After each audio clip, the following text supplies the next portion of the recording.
excepto cuando vayan a participar.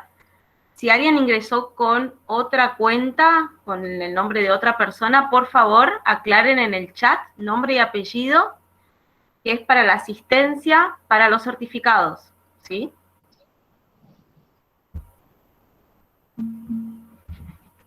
Bien. Damos comienzo entonces a esta conferencia que nos encuentra en el día de hoy. Estamos comenzando la 4ª Feria Municipal del Libro. Este año, por las circunstancias que estamos atravesando, es una edición totalmente virtual. Nos encontramos en este espacio de intercambio de ideas y de experiencias sobre el hacer educativo, y para ellos los vamos a invitar a todos, a cada uno de los participantes, que en cualquier momento, ¿sí?, de la conferencia podrán hacer intervenciones a través del chat o directamente habilitando el micrófono, ¿sí? Es un espacio de diálogo. Nos acompaña en el día de hoy la licenciada Ana María Sopi, encargada de este webinar, Desafíos Docentes, Diálogos sobre la Innovación y la Investigación Educativa. Ana María es licenciada en Pedagogía por la Universidad Nacional de Cuyo, magíster en Antropología Social por la Universidad Nacional de Misiones y doctora en Educación por la Facultad de Filosofía y Letras de la Universidad de Buenos Aires. Se desempeñó como profesora titular ordinaria de Teoría y Desarrollo del Currículum y Planeamiento de la Educación en la Universidad Nacional de Jujuy y como profesora adjunta regular en Metodología de la Investigación Educativa en la Universidad Nacional de Misiones. Investigadora categoría 1 en el Sistema Nacional de Incentivos a los Docentes Investigadores. En la Universidad Nacional de Jujuy, entre los años 1996 y 2004, fue directora de la Unidad de Investigación, Educación, Actores Sociales y Contexto Regional. También en la Universidad Nacional de Jujuy, entre 2003 y 2011, fue directora del posgrado de especialización en investigación educativa. Actualmente es profesora emérita de la Universidad Nacional de Jujuy. Forma parte de los comités académicos del doctorado de Ciencias Sociales de la Universidad Nacional de Jujuy y de la especialización en investigación educativa de la Universidad Nacional de Santiago del Estero. Dicta cursos de posgrado acerca de la problemática del conocimiento, teorías pedagógicas, investigación educativa en la universidad, perspectiva sociocrítica en la investigación educativa, innovaciones pedagógicas en varias universidades. Tiene experiencia en dirección de investigaciones de tesis de grado y de posgrados. Damos la bienvenida entonces a Ana María, que desde ya le agradecemos por compartir este encuentro con nosotros. Muchas gracias a ustedes. En primer lugar, por invitarme. Y con una de las situaciones más gratas que puede vivir un docente, y es que la persona que me invitó es alguien que me conoció como docente. Entonces, que algún estudiante con el que hemos tenido contacto nos siga teniendo presente es para mí un gran reconocimiento. Así que les agradezco a todas, a Alina, que ha sido el nexo, y les deseo muchas satisfacciones en la Feria del Libro en que están participando. Bueno, a mí la verdad es que me está resultando muy grato esto de poder conversar con gente que no conozco. No hacerlo de manera formal, administrativa, burocrática, sino llegar a personas que, bueno, no me hubiera imaginado que en este momento iba a estar dialogando con docentes de Montecaseros. Así que les agradezco la oportunidad y voy a insistir en esto que dijo Carolina. También a esta altura de la vida, pero confieso que nunca como docente me gustó, Alina podrá dar cuenta de eso, ser una expositora demasiado formal. Siempre sentí que el encuentro pedagógico era, como dice Freire, y tampoco le hacemos caso, un encuentro dialógico. es un espacio de conversación. Y últimamente veo con satisfacción que a muchos encuentros se los llama conversatorios, pero presionados por las tradiciones y por hacer lo mismo que siempre hicimos, terminando haciendo conferencias. Así que no quisiera terminar en eso y me gustaría mucho poder conversar con ustedes. Va a ser esa mi mayor satisfacción si resulta posible. Para que esto no fuera una imposición de un tema, porque claro, Alina me dijo, Ana, ¿de qué podemos conversar? Y yo le dije que las temáticas a las cuales últimamente me estoy dedicando tienen que ver con dos cuestiones. Un viejo tema en el que siempre estuve involucrada, vieron que fui profesora de teoría y desarrollo del currículum, o sea que el tema de las innovaciones educativas, de las innovaciones pedagógicas, es un tema por el que he transitado durante muchos años de profesión, y un hobby nuevo, más reciente, aunque no tan nuevo tampoco, que es el de la investigación educativa. Entonces propusimos como un gran ámbito, que es el que ustedes habrán visto y al que se sintieron convocados. Entonces supongo que las personas que están aquí es porque querían que conversemos acerca de innovaciones pedagógicas y de investigación educativa. En segundo lugar, aparte de fijar esta gran temática, le pedí a Alina que me hicieran llegar algunas inquietudes, que me dijeran cuáles eran sus preguntas, qué querían saber sobre esto, porque no tiene sentido bajar la historia de mi vida ni todo un desarrollo de bibliografía con sentido enciclopédico, sino que, tal como les dije al principio, yo quiero en serio conversar. Y me hicieron llegar un conjunto de preguntas, acá tengo anotadas 8 preguntas, que aparentemente han sido formuladas por algunos de ustedes. Yo voy a ir tratando de referirme a algunas de esas preguntas, pero voy a tratar también de entrar en interlocución con quienes las formularon. Por ejemplo, una primera cosa que me parece interesante destacar es que de las 8 preguntas, 7 se refieren a innovaciones educativas. O sea, que para investigación quedó una solita. Me parece que da cuenta de algo que merece ser analizado, que merece ser pensado, que merece ser significado hasta donde podamos. Pero voy a respetar el interés de ustedes. Aparentemente habría más inquietudes por el tema de las innovaciones educativas, que en general yo las refiero al campo pedagógico, ¿no? Innovaciones pedagógicas. Y en ese territorio, a donde abundan las preguntas, ese es un buen dato de ustedes y a mí me parece fascinante, porque a lo mejor, aunque no lo crean, si abundan las preguntas es porque están en el campo de la investigación, aunque a lo mejor ustedes no lo sepan.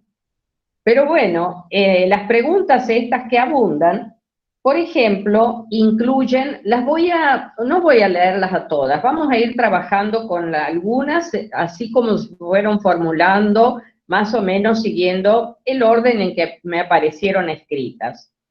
La primera de ellas me decía si podía dar ejemplos de cómo se promueve en los estudiantes la innovación educativa.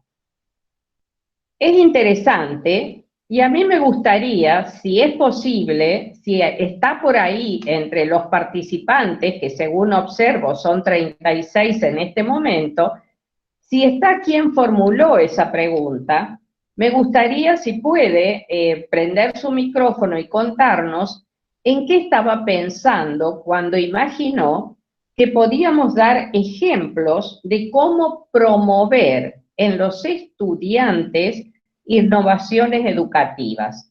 Así conversamos un poquito. ¿Está por ahí alguien que haya formulado esa inquietud?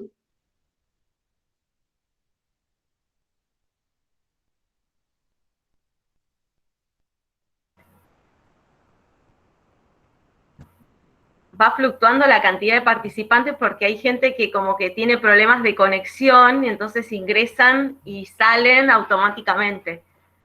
Sí.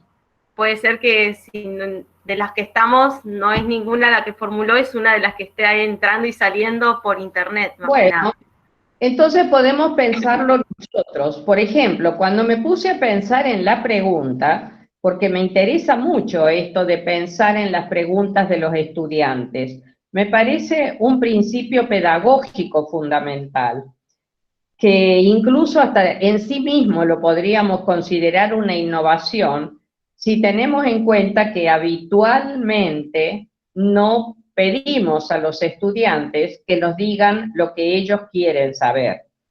Pero bueno, voy a tratar ahora de respetar esta cuestión. Y entonces se me ocurrían dos cosas. Una, ¿por qué piensan que yo puedo dar ejemplos y si los podría dar solo yo? O sea, la pregunta ahora mía es, ¿no hay otras personas? ¿No podría ser cualquiera de nosotros el que dé ejemplos de cómo se puede trabajar en innovación educativa? Esa es una pregunta que ahora les formulo a todos. Y la segunda es, ¿por qué la inquietud es promover innovaciones educativas en los estudiantes? Que entiendo por lo que me contó Carolina antes de empezar, son estudiantes de profesorado para distintos niveles. Entonces me imagino que tenemos en nuestra cabeza docente la idea de tenemos que formarlos para que ellos hagan, para que ellos sean profesores que generen innovaciones. Ahora, ¿qué pasa con nosotros? ¿Nosotros generamos innovaciones o desde alguna formación más académica, más enciclopédica, más libresca, les decimos que deberían hacerlo, pero sin que pase la innovación por nosotros? ¿Entienden la inquietud? Bueno, son dos preguntas entonces que lanzo al ruedo. Si solo yo puedo hablar de innovaciones o si alguien me puede acompañar y ayudar y recordar y poner en valor y comentar alguna experiencia que haya sentido como de innovación educativa para que la tomemos como material para trabajar. Y segundo, si esa tarea de pensar innovaciones, a juicio de ustedes, les corresponde a los estudiantes que algún día serán profesores o si nos corresponde a nosotros. ¿Entienden?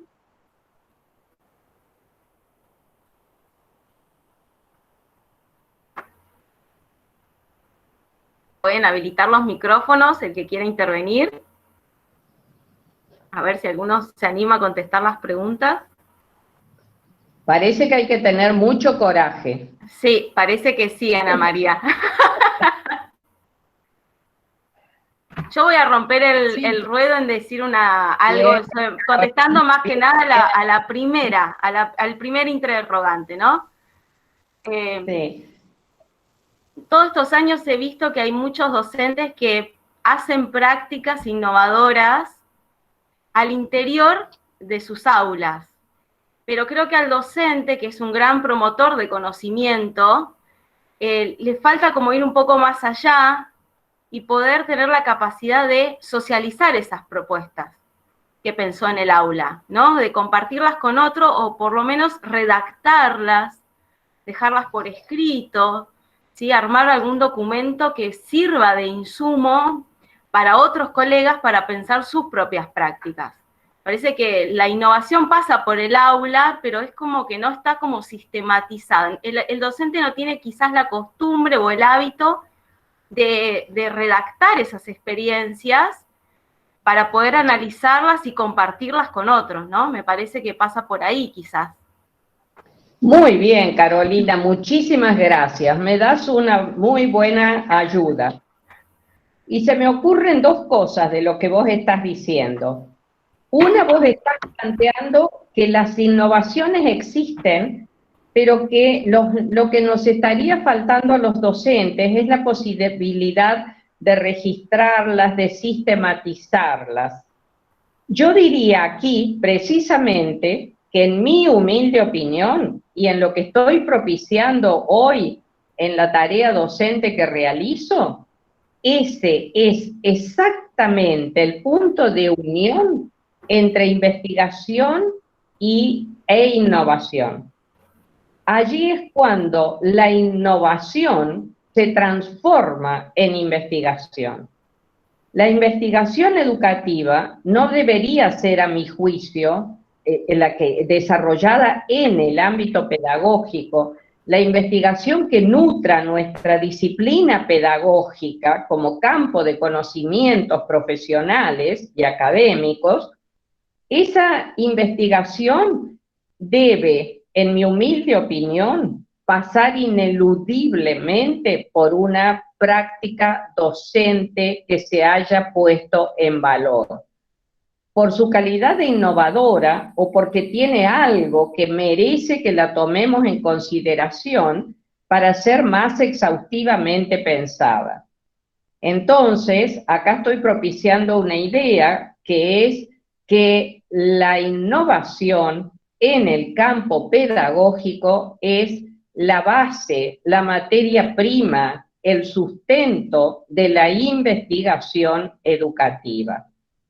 Ese es el nexo de esa pregunta, ¿cómo motivar a los docentes? Aparece ahí para que realicen investigaciones y bueno, primero tendríamos que tener el deseo, la necesidad, la búsqueda de alguna práctica pedagógica que nos resulte sugerente, desafiante, interesante, apasionante, y a partir de ella pensarla, seguirla, registrarla, sistematizarla, darle valor, sería investigarla.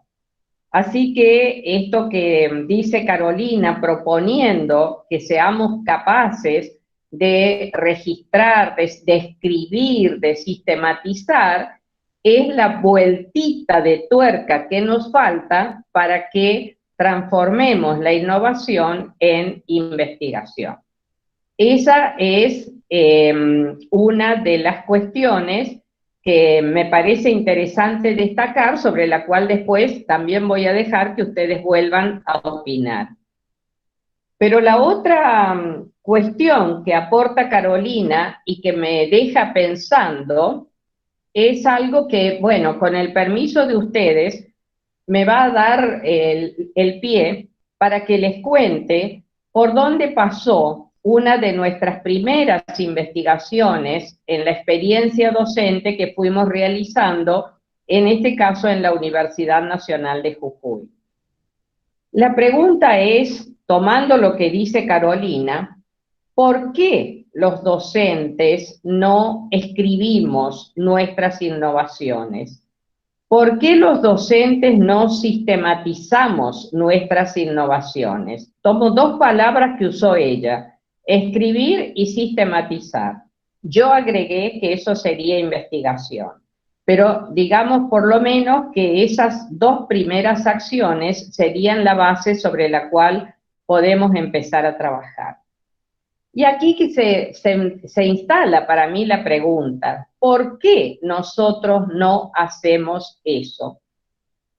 Y ese por qué me parece que fue algo que a nosotros nos motivó a realizar una investigación quizás de otro tipo en algún momento, sobre la cual les quiero contar dos o tres cositas. Esta investigación de la que voy a hablarles tuvo el nombre como programa de PROINC, que significa como sigla Procesos de Producción de Innovaciones Curriculares. Me detengo en el nombre, Procesos de producción de innovaciones curriculares. O sea, a nosotros como investigadoras estábamos trabajando en un equipo docente, mi conjunto de colaboradoras, éramos 4 en total, que formábamos parte de la cátedra de Teoría y Desarrollo del Currículum en la Profesorado en Ciencias de la Educación, Universidad Nacional de Jujuy, año 1992. Ubíquense en el tiempo, por favor. Creo que a gente tan joven como Carolina le va a costar un poco porque no debe haber existido, pero los que somos más viejitos me van a poder comprender. 1992. ¿Por qué nosotros quisimos preguntarnos por las innovaciones curriculares en Jujuy en ese momento de la historia? Porque teníamos un supuesto, teníamos una sospecha, teníamos una idea que queríamos saber si se corroboraba, si se validaba, si aparecían elementos empíricos que nos permitieran sustentarla. Y la idea era que los docentes hacemos innovaciones curriculares. Entonces queríamos saber qué hacían cuando hacían innovaciones curriculares. ¿A qué le llamaban innovaciones curriculares? ¿Sentían que estaban haciendo, que eran capaces de producir innovaciones curriculares? ¿O eso era algo sobre solo nosotras 4 estábamos pensando? ¿Entienden las preguntas? ¿Me van siguiendo? Sí. Espero que sí. Sí, sí. Bueno, las circunstancias en la provincia de Jujuy en ese momento hicieron que, también por cuestiones administrativas y de respeto institucional que ustedes conocen, no podíamos ir a preguntar a los docentes sin pasar antes por los equipos técnicos de supervisión.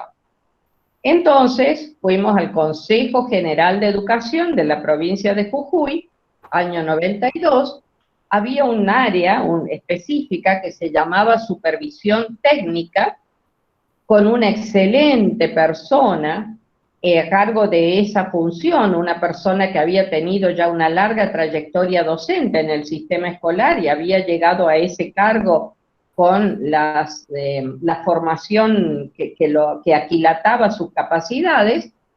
Nos recibió muy bien y nos permitió, en una reunión general de trabajo que tenía con el cuerpo de supervisores completo, tener una primera entrevista para que nosotros explicáramos a los supervisores qué queríamos saber acerca de las innovaciones curriculares.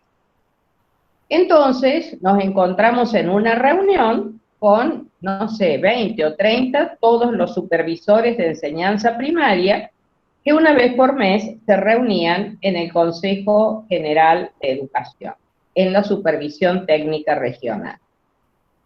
Cuando les contamos lo que queríamos saber, ellos comenzaron a dialogar. Y las respuestas que escuchamos y registramos fueron: no, los docentes no están haciendo nada. No, ¿qué van a ir a preguntar? Sí, no, mire, los lineamientos curriculares, los últimos que se hicieron, fueron del año 78, son los que se hicieron para el proyecto EMER. Y después en las escuelas no pasó nada. No, miren, disculpe, pero ustedes no van a encontrar nada yendo a las escuelas con esa pregunta. Bueno, menos mal que no nos desalentamos, porque evidentemente los docentes, los supervisores tenían una representación de qué se entendía por innovación curricular que hacía que ellos no vieran en el sistema que pasara nada. Esas fueron las expresiones, entre comillas, nativas. En las escuelas no pasa nada. porque el diseño curricular, que entonces lo llamaban lineamientos curriculares, es muy viejo, no está actualizado y no pasa nada. Les pedimos, gracias a la vida, somos un poco insistentes, un poco cabeza duras, y entonces les dijimos, bueno, pero lo que pasa es que nosotros hemos pensado este proyecto, nos gustaría ver qué pasa, si ustedes nos permiten, bueno, y conseguimos que nos permitieran llegar al sistema escolar. A través de las supervisiones, hicimos algo que fue un mínimo, elemental cuestionario. En una sola página había una primera pregunta que llegó a través de la supervisión a todas las direcciones de escuelas, eran en ese momento 200 y algo en la provincia de Jujuy, que decía, ¿considera que en su escuela se está llevando a cabo alguna innovación curricular? Y entre paréntesis decía, entienda por tal lo que usted considere. O sea, nosotros no le decíamos a priori qué era innovación curricular. Y les dábamos dos opciones, sí o no. El 63% de las escuelas respondieron sí. Les voy dando ya parte de los resultados. En ese mismo formulario, que era una página, porque no teníamos plata para usar más papel tampoco, y sabíamos que nadie nos iba a responder, como todos sabemos, luego de esa pregunta había un gran recuadro en el resto de la hoja de papel tamaño A4 que decía, si respondió afirmativamente, por favor, describa en este espacio en qué consiste la innovación. Y recibimos, bueno, no me acuerdo exactamente la cantidad, toda esta información ustedes la pueden encontrar, hay registros de estas investigaciones en mi página, en la página a la que ustedes pueden acceder y descargar todo lo que quieran, se llama anamariasopi.com.ar. Bueno, ahí esas escuelas nos contaban qué hacían como innovación. Y entonces nosotros, luego de recibir las respuestas, empezamos a analizarlas y a ver a qué le llamaban innovación.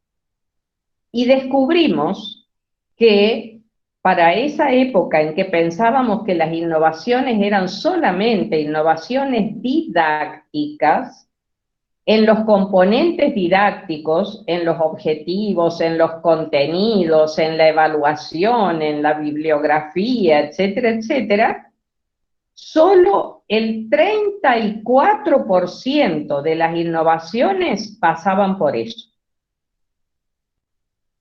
Tuvimos que crear otras categorías que no nos imaginamos, aprendimos porque los docentes nos enseñaron. Las otras categorías fueron, fíjense porque es coherente, les estoy hablando que esto fue en el año 92.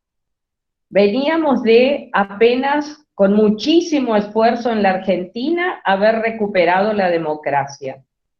Trabajar mucho en el sistema escolar para tratar de quebrar el brazo al autoritarismo dominante, cosa que no del todo hemos logrado. Y entonces, cuando los docentes describían lo que estaban haciendo como innovación, para nuestra sorpresa y agrado, respondieron en un porcentaje similar, un 35-36% de los casos, que lo que estaban haciendo era cambiar las relaciones en la institución. Las relaciones entre el director, los directivos y los docentes, las relaciones de los docentes entre sí, las relaciones entre los docentes y los estudiantes, las relaciones con la comunidad y con las organizaciones del medio, las relaciones sociales que nutren el acto educativo que puede desarrollar la escuela. Allí aprendimos nosotros, porque nos lo dijeron los docentes, que ni ellos mismos sabían, que la innovación estaba pasando por el cambio en los vínculos pedagógicos que se entablaban con la intención colectiva y solidaria de trabajar en procesos educacionales que no fueran autoritarios como lo marcaba la tradición del sistema escolar. Hablábamos de relaciones más democráticas entre las personas. Bueno, si ustedes suman 30 y tantos más 30 y tantos, llegamos más o menos a un 70%. Y entonces, ¿qué hacían el otro 30% que nos dijo qué estaba haciendo como innovación curricular? ¿Saben qué hacían? Acciones internas de perfeccionamiento docente autogeneradas entre ellos. Se había promovido mucho en ese momento, recuperada la democracia, claro, la idea de taller, las acciones de perfeccionamiento docente a las que podían asistir algunos colegas, no todos, pero en las escuelas se había generalizado la idea de que si alguien va a hacer un curso, después tiene que venir a la escuela y socializar lo que aprendió. Lo que aprendió es algo que está destinado a todos y todos podrían compartir. Entonces hablaban de momentos que en las escuelas se destinaba a una hora de clase para que los docentes se reunieran, o mientras estaban los docentes especiales, los docentes de un ciclo se reunían para conversar acerca de lo que alguno hubiera leído o estudiado, o incluso actividades fuera de horario, los días sábados, que organizaban como iniciativa de las escuelas para promover el perfeccionamiento de manera solidaria. Esas eran las innovaciones curriculares que hacían los docentes. Y ahora no voy a decir nada más, me voy a callar, porque quiero que ustedes también piensen conmigo qué es lo que pasaba allí, qué es la innovación curricular o pedagógica y qué es lo que podemos aprender, en este caso de una investigación que dio cuenta de la capacidad de los docentes para innovar en el sistema, aun cuando ni los supervisores que estaban con ellos, aún amorosamente, les dieran crédito, ni pusieran en valor sus prácticas de tal manera que si nosotros no íbamos a preguntarles, probablemente no se hubiera sabido que en el sistema escolar sí pasan cosas, y las cosas que pasan son las que hacen los docentes, y que esa práctica docente tiene muchísimo de innovadora en la vida cotidiana, solo que socialmente no la reconocemos y no la ponemos en valor.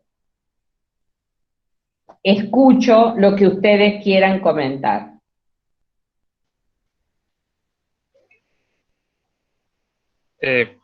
Profesora, me interesó mucho el tema de socializar. ¿Se escucha bien, no? Sí, sos Sí. Iván, ¿no? Sí, Iván. De socializar, porque justamente es algo que yo soy técnico, además de ser docente, algo que en las empresas se realiza constantemente para mejorar las capacidades de todos, porque dentro de las empresas se busca que todos los miembros del equipo progresen a la par.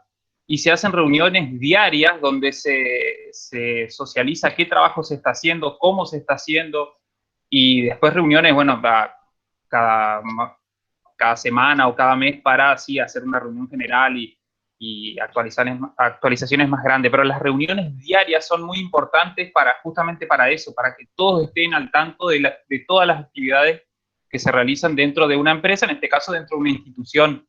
Entonces, me parece muy interesante que desde hace tantos años se esté estudiando eso, porque hace muy poco tiempo que se desarrollan las empresas como una actividad formal y apoyada por la gerencia, o sea, en este caso sería la supervisión, que ahora sí está apoyando ese tipo de actividades o ese tipo de talleres o todo el tipo de actividades que estaba mencionando, pero me parece interesante que empezó con los docentes, entonces, toda esta movida, por lo menos Me acá en la encanta Argentina. tu aporte y tu inquietud, porque esto es poner en diálogo cosas que pasan en los espacios sociales y que a veces nos parece que solo pasan en algún lugar y no en otros. Efectivamente, eso que ustedes están viviendo, por ejemplo, en el ámbito empresario, que ahora está siendo una gran referencia para muchas cosas también en las escuelas, es lo que teóricamente en las teorías de la organización llaman organizaciones que aprenden o aprendizaje organizacional, que es poner en valor lo que significa el compartir saberes al interior de un ámbito de trabajo que tiene intereses comunes, preocupaciones comunes, y bueno, eso hace que lo que cada uno pueda aprender le pueda servir al colectivo. Es así, y como ves, en las escuelas, simplemente porque tuvimos un contexto social en que quisimos construir prácticas democráticas para convivir, ya los docentes pudimos darnos cuenta que algo de esto se podía hacer, aunque no tuviéramos toda la teoría ni estuviéramos apoyados en las ideas de ningún autor. Lo sentíamos como una necesidad, y lo sentíamos como una necesidad porque lo sentíamos también como una oportunidad de ser realmente una institución académica. Yo siempre digo que una institución educativa no está solo para formar a los estudiantes. La institución educativa tiene que ser educativa para todos. Tiene que ser educativa también para nosotros los profesores.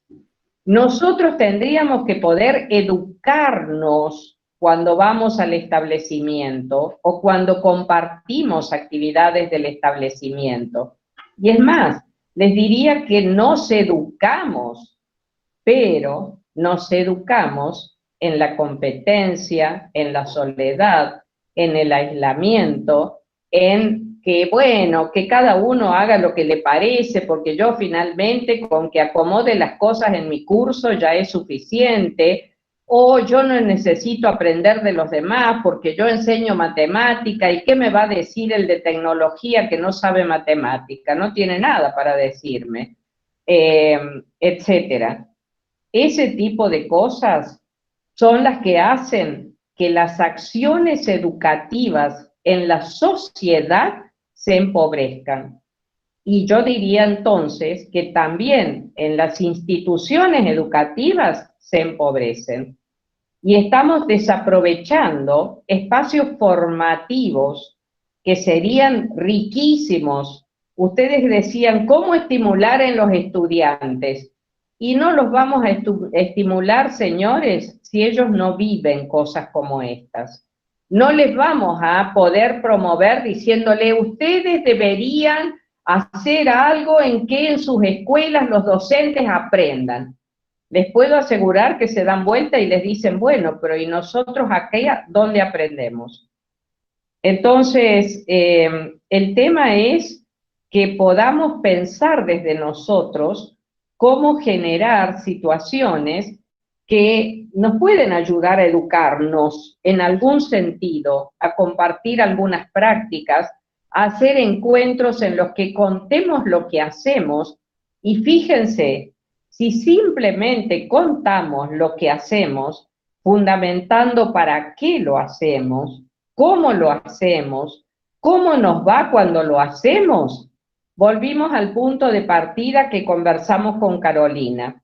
Volvemos a que para poder contar hay que registrar, hay que poder tener conciencia de lo que se está viviendo, hay que poder comunicar, aunque sea oralmente, pero con alguna organización lógica que finalmente termina decantando en la escritura.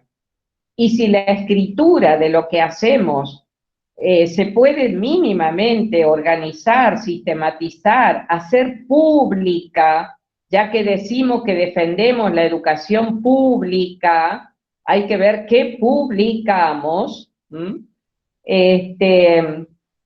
A lo mejor ya tenemos textos que nos permitirían hacer presentaciones, participar en debates, discutir modos de ser y de hacer las prácticas educativas y entonces sentirnos investigadores de nuestras propias prácticas.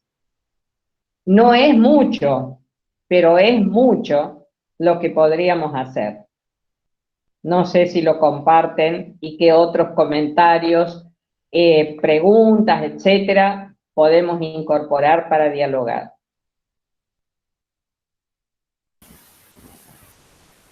Ana María, a mí me gustaría, en relación a esto que vos venís planteando y bueno, que también han compartido Iván y bueno, Claudia también que realizó una pregunta y Caro, bueno, yo pensaba, o desde que comencé a trabajar, una de las cuestiones fue el trabajo con otras compañeras y compañeros, digamos. Y creo que ahí, por lo menos en mi caso, es donde me siento no solamente sostenida, digamos, sino donde la innovación aparece de una manera más genuina, digamos. Y es donde siento que se le puede ofrecer a los alumnos y alumnas, digamos, donde ellos pueden vivenciar todo esto que se lo planteamos en teoría, ¿no? O sea, el trabajo en equipo. Bueno, si no te ven trabajar en equipo, difícilmente puedan animarse a trabajar en equipo, sepan, porque desde la teoría es divino, pero trabajar en equipo conlleva aceptar al otro, comprender las diferencias, socializar, bueno, todo lo que sabemos que coordinar acciones, compartir, empatizar, bueno, un montón de situaciones. Y lo pienso en relación a la investigación porque creo que en ese diálogo es donde surgen las preguntas de investigación muchas veces. Y por otro lado, sí, y lo último por ahí que pensaba desde el inicio y que es una palabra que se me aparece, es el tema de por ahí pensar en la descolonización en todos los sentidos. Uno tiene que ver para mí con esto de pensar que la investigación la hacen los especialistas y que nosotros entonces no tenemos un lugar ahí. A veces valorar nuestras propias producciones. Muy bien, Florencia, muy bien, me encantan tus ideas, las comparto plenamente. El trabajo en equipo es imprescindible, porque la educación es una empresa entre más de uno. Es en la calle codo a codo, es en un diálogo, es en un encuentro. Nadie se educa solo. Paulo Freire decía, nadie se educa a sí mismo, los hombres se educan en comunión mediatizados por el mundo. Bueno, hacer equipos es imprescindible y es profundamente educativo. Es muy importante que los estudiantes vivencien que la acción educativa es una acción colaborativa, una acción solidaria, una acción en que, aún con todas las diferencias, tratamos de ir juntos intentando algo que deseamos todos. Así que la idea de equipo me parece que tendríamos para compartir experiencias de trabajo cooperativo entre docentes, pero muchísimas. Y esas de hecho son innovaciones que van precisamente de una manera contracultural, decolonial, como vos decís, en contra de las ideas dominantes de la competencia, del sálvese quien pueda, del yo valgo más que vos y entonces a mí me toca la dirección, pero a vos no, etcétera, etcétera, que son tan típicos de los discursos dominantes en esta sociedad que ha estado tan signada por ideas neoliberales muy fuertes y que viene de una tradición autoritaria e individualista muy fuerte.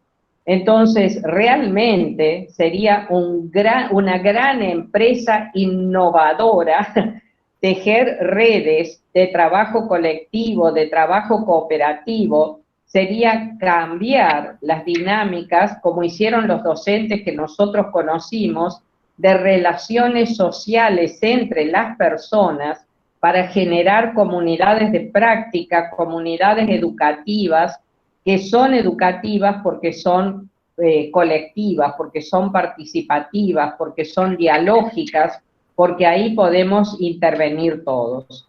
Así que coincido con vos que eso sí sería una auténtica innovación, y que hay muchísimo para hacer simplemente en ese plano, que no es simplemente, porque sí iríamos en contra de todo lo que es una tradición ya instituida de enseñar con la concepción bancaria sobre la cual nos advirtió también Paulo Freire, ¿no? O sea, sentate, escuchá, tomá nota, repetí y no te equivoques.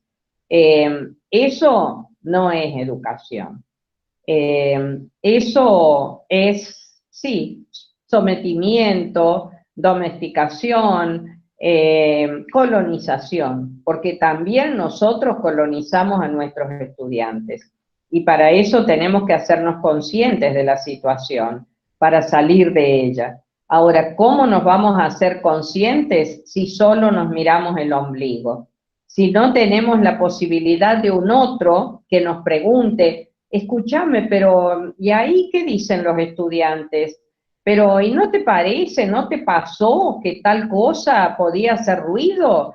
Necesitamos a los demás y necesitamos a los mismos estudiantes participando activamente de los procesos innovadores que podamos generar, aunque sean chiquititos.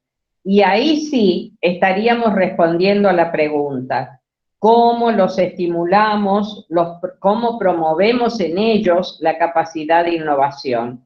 Y porque la van a vivir. Y si la viven, no hace falta que la reciten.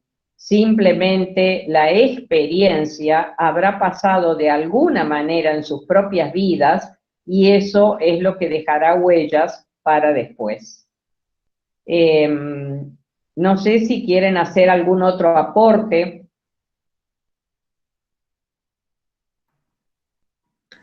Buenas tardes. Bueno, me gustaría sí retomar dos ideas.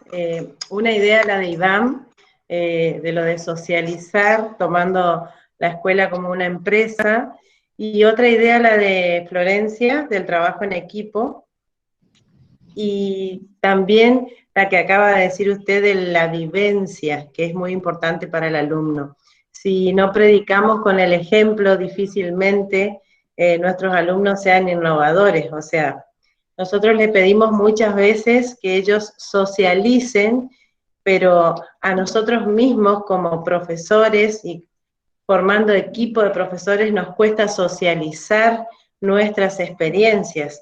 Muchas veces por el temor al qué dirán, por el temor a la crítica, por el temor a qué es lo que va a pensar el otro, si va a pensar que esto fue una pavada o si va a pensar que cómo se le ocurrió semejante cosa.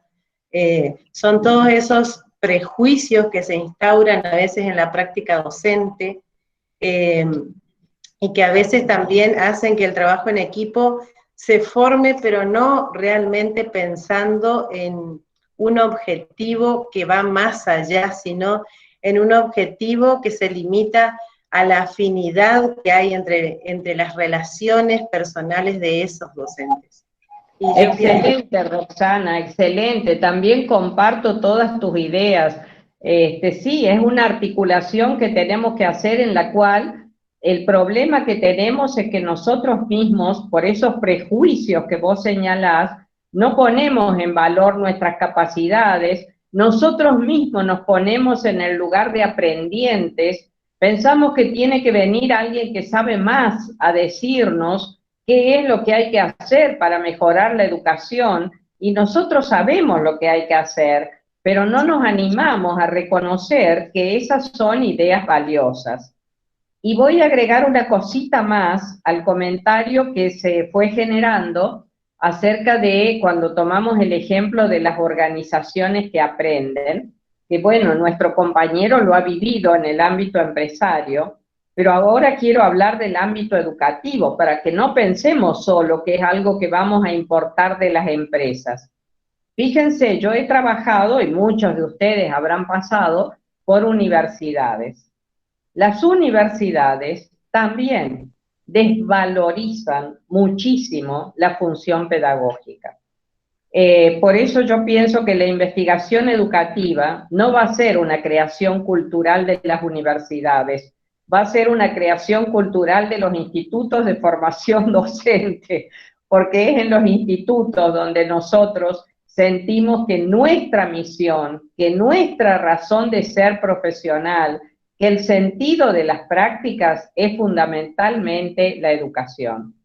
En las universidades también ha pasado que se ha ido también elitizando parte de sus funciones, estoy hablando de universidades públicas inclusive, y orientándose de una manera segmentada a poner más en valor la investigación y últimamente la extensión, pero desvinculada de los mismos procesos educativos. O sea, la investigación no sobre las prácticas educativas que hace la institución, sino lo que hacen mal los demás. No sé si se entiende.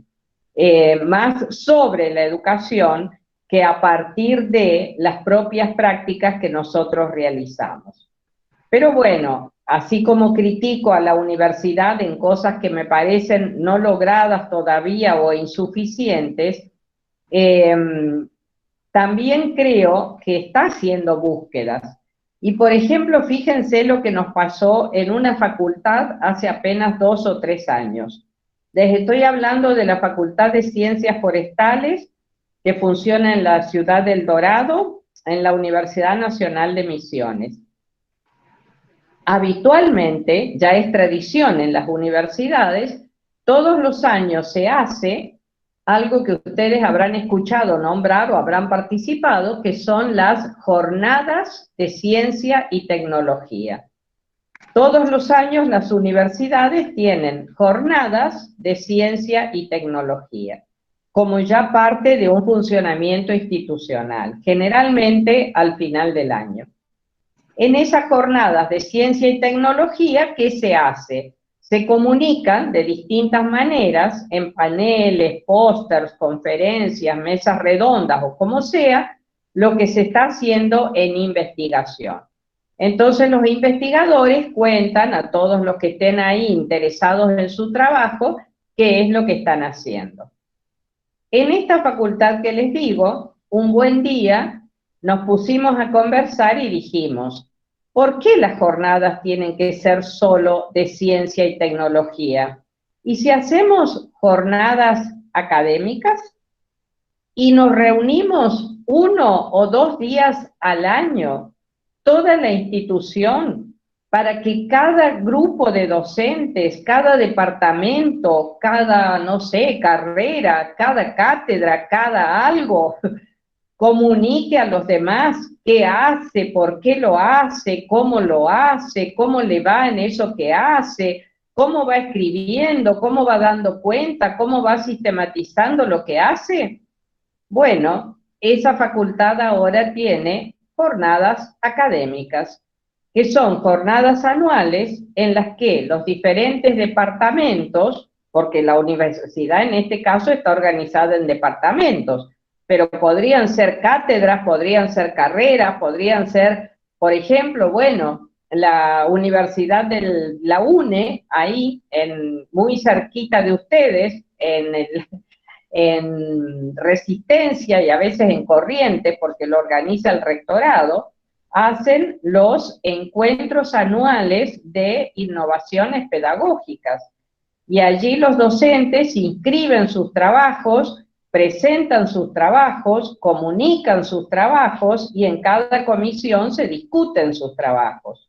Entonces, no son solo las empresas, también instituciones educativas que pretenden ser la casa de altos estudios, bueno, también está viviendo como necesidad de innovación instalar la conversación acerca de las cuestiones educativas que se viven en su misma institución.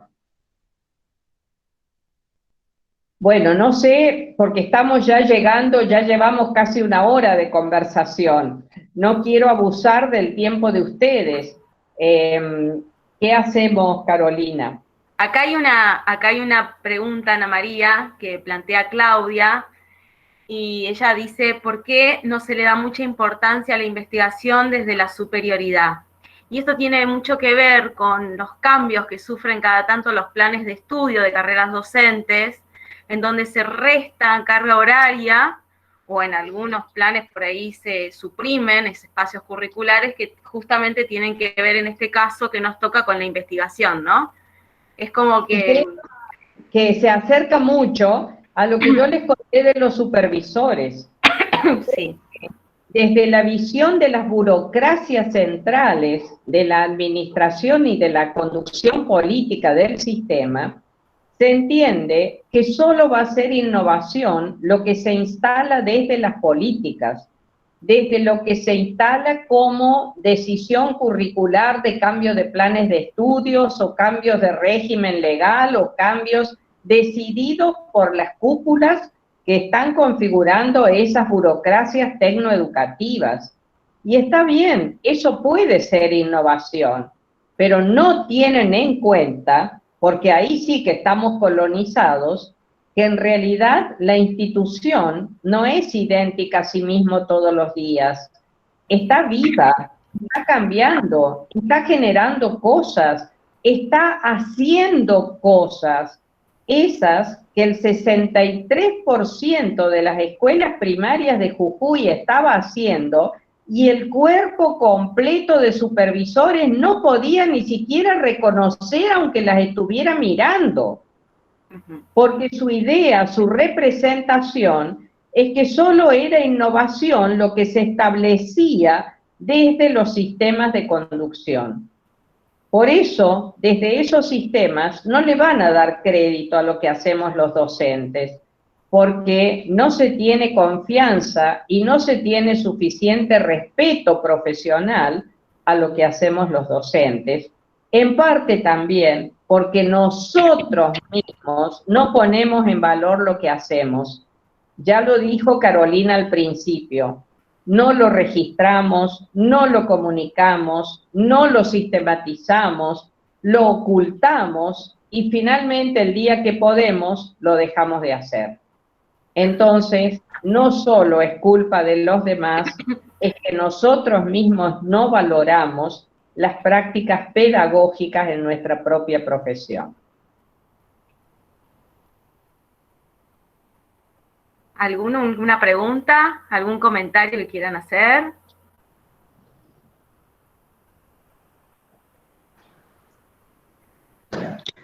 Cada instituto a sí mismo podría generar los espacios de esas innovaciones académicas, ¿no? Claro. Porque si nos remitimos a la escritura, los docentes mismos son un poquito reacios a escribir sus experiencias. Somos a veces, me incluyo, ¿no? Nos cuesta, nos da fiaca por ahí. Por ahí hablarlo, socializarlo verbalmente, es más fácil. No es que nos dé fiaca, es que siempre estamos con mucho trabajo y a veces no nos da el tiempo como para apartarnos ese espacio y escribir nuestras experiencias. Son hermosas muchas veces y que se pierde la esencia de ese caldito que vivimos, porque al pasar el tiempo después nos olvidamos de eso, ¿no? Muchas experiencias muy lindas que a veces tenemos y no quedan registradas, ni tampoco son verbalizadas con el resto de nuestros pares, se pierden. Exactamente. Y con respecto a eso, por ahí en alguna de las preguntas me preguntaban cuáles son los obstáculos y cuáles son las cosas que podemos aprovechar como posibilidades.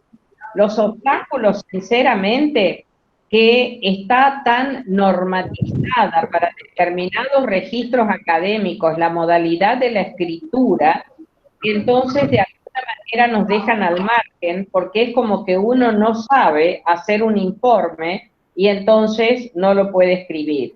Le tenemos miedo a la escritura. Pero frente a eso, yo creo, y esa es una de las cosas que últimamente propicio, que nosotros tenemos que inventar nuestras propias maneras de comunicarnos y aprovechar las actuales circunstancias y los actuales recursos para usar otros modos de comunicación. Sí. Por ejemplo, lo audiovisual, el tener registros, el hacer, por ejemplo, una muestra fotográfica con algún hilo de ideas que lo conduce, o un pequeño audiovisual que elaboran los mismos estudiantes, o un texto colaborativo donde escriben un poco los docentes y un poco los estudiantes, o una sistematización a partir de la famosa planificación que sí tenemos y está escrita. Pongámosle un poco de vida, de condimento, de contenido, y en una de esas ya tenemos escrita el relato del proyecto. Nosotros, en la Universidad del Rosario, por ejemplo, en la UNR, la maestría de enseñanza de lengua y literatura tiene una revista donde los docentes van publicando sus innovaciones y sus experiencias. Excelente, y podríamos tener algunos de estos soportes tecnológicos para ir escribiendo cosas.